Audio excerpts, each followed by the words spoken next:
Welcome to our channel. Today we how to activate Microsoft Purview to govern insurance data retention, detailed guide step by step clearly.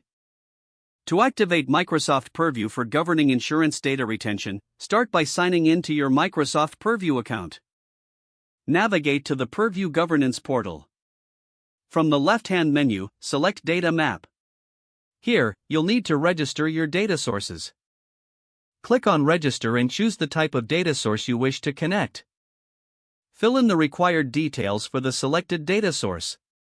Once registered, proceed to set up a classification for your insurance data. Select Classifications from the menu and create a new classification. Define the criteria for your insurance data by specifying keywords and patterns. After creating the classification, return to the data map and apply the classification to your registered data sources. Next, head to the Data Retention section. Choose Policies and select Create Retention Policy. Define the scope of the retention policy, focusing on your insurance data classifications. Set the retention period according to regulatory requirements specific to insurance data.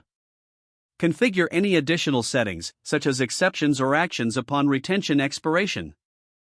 Save the retention policy and review the summary to ensure accuracy. Finally, enable the retention policy to activate it for your organization's insurance data. Monitor the implementation and effectiveness of your retention policies regularly. If the page does not load, refresh the browser or try again in a private or incognito window. Make sure you are using the correct email address, then retype it carefully to avoid small typos.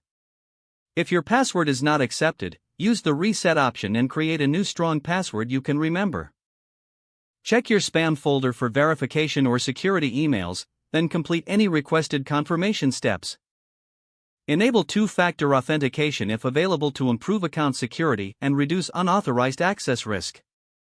After signing in, review your profile details so your contact information and settings are accurate and current.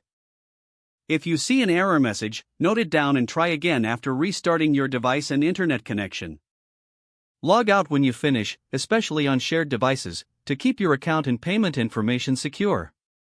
If the page does not load, refresh the browser or try again in a private or incognito window. Make sure you are using the correct email address, then retype it carefully to avoid small typos. If your password is not accepted, use the reset option and create a new strong password you can remember. Check your spam folder for verification or security emails, then complete any requested confirmation steps. Don't forget to like this video and subscribe to our channel for more step-by-step tech guides.